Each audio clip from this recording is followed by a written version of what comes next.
You are Locked On Coogs, your daily podcast on the Houston Cougars, part of the Locked On Podcast Network, your team every day.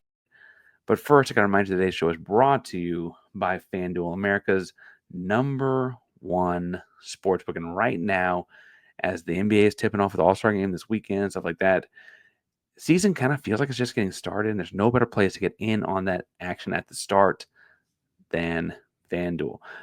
With FanDuel, you can place live bets throughout the game. If you miss some opening tip-off action or whatever, you can bet in the fourth quarter, come back, you can stay in on it all game long through their app. If you're looking for a bigger payout, you can combine those live bets into a same-game parlay. Right now, FanDuel is offering new customers $150 back in bonus bets if your first $5 bet hits. Just visit FanDuel.com to join today. That's FanDuel.com for a shot at $150 back in bonus bets. That first bet hits. Make every moment more with FanDuel, an official sportsbook partner of the NBA.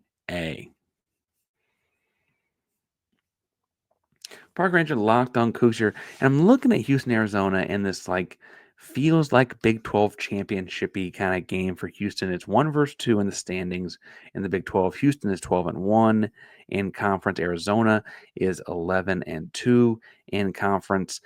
I would argue that Arizona had a little bit easier first half of the conference slate. That's not for here or there. I think both teams have pretty challenging back half of the conference slates, and that's how they meet in Arizona this weekend. Arizona hasn't lost back-to-back conference games under Tommy Lloyd, and they lost to Kansas State earlier this week, right? They've only lost back-to-back games at all once, and it was actually this year. They lost to Oklahoma and then West Virginia, and then at that mid-season tournament thing in Atlantis they played around Thanksgiving. I think Houston makes this game an ugly rock fight, drag it out kind of game. They're playing on the road. It'll be adverse. These two teams don't like each other. Not that they've played each other a lot, but they felt like they got a raw deal where Houston was their 5 seed a couple years ago in the NCAA tournament. Houston remembers that as the game that wore them out, and so then they had no legs when they played Villanova in the Elite Eight. It's a couple years back. I think that was spring of 22. And it's not that there's a whole lot of carryover on the rosters from those teams. I mean, there's 1 or 2 guys per team, right? But the truth is that the fans, I think, recall that season and those years and those teams, because I think both teams thought they had a real shot and real argument to win it all. A great game back in the day. Houston won it 2022, right? But I think that you're going to see a similar kind of rock fighty, ugly kind of contest here. And I don't mean as a fan of offensive basketball myself. I love X's and O's and plays and things like that. I don't know that X's and O's and plays and things like that matter a whole lot in this one. Arizona is going to be really physical, really athletic, and really try and get the ball inside over and over and over again. Houston's a great defensive team. They're going to pack it in and make you go through bodies to get there, and they'll be ready to take charges. They're ready to contest the rim, do all those things. On offense, I'd imagine Houston tries to grind out possessions and make this a low possession game, because then, a low possession game kind of limits how much the athleticism helps the Arizona offense. I really like KenPom has this at 68-70, and that almost feels too high scoring to me. I do think it's going to be that kind of close, but I just don't think it's going to be that kind of. I think if it gets to 70, it went to overtime, right? I think that's truthfully how the only way this game gets that high. FanDuel's over-unders and that kind of stuff is not out yet at the time of this recording. It's probably out by the time you're listening to this. I think this game is going to be more like 62-60. I think it's going to be low scoring. Basket's going to be at a premium in this one because both teams play that kind of hard. I do think I got Houston coming out on top, even though they're on the road and that functional 6-man home court advantage thing can be a big deal, especially Arizona, a real basketball oriented school, great basketball history there and all that. Right.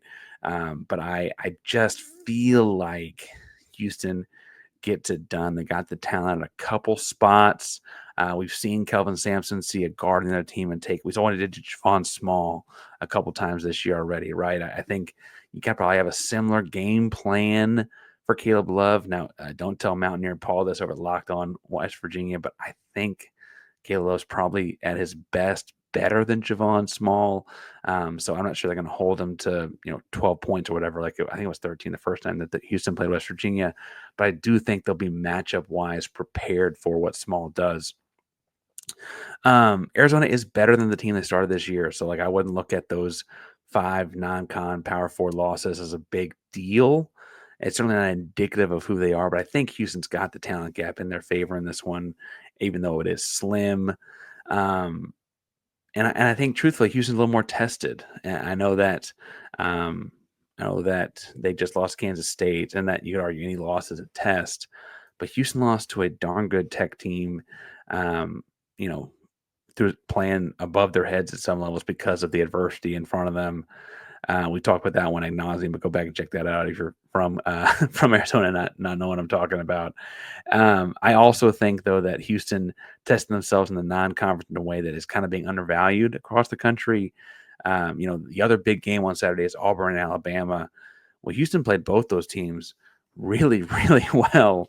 And I don't know, call me crazy, but if you're going to tell me that Alabama and Auburn are 1 versus 2, and Houston lost to Auburn by 5 in Toyota, and lost to Alabama by 5 in overtime in Vegas, I think Houston's got to be considered pretty close to both those programs. I think all 3 teams have gotten better since those weekends in the early part of the season. And I think that's being underappreciated as we look back at like how good those teams were. So I'm taking Houston 62-60 in a close one. It's not the most comfortable I've been on any pick I've made. And frankly, I've been really wrong a couple times. So tell me in the comments down below or find me on social media. Tell me what you're thinking about in this one. Social media, I'm at Painsworth512, PAINSWRTH 512 on all forms of social media. Instagram, and I'm also at Painsworth Sports for a sports specific look at things I'm doing these days. Now, full disclosure, usually we go live right after games.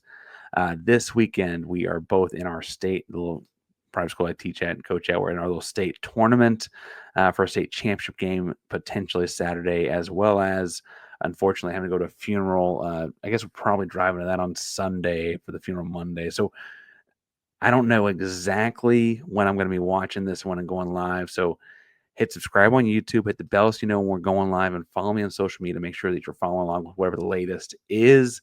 Obviously, frankly, I would like to be talking to Coogs a lot this weekend and make things a little bit easier. But life happens sometimes. But make sure you stay tuned. We'll be talking about all things Houston Cougars each and every week. We'll watch the game.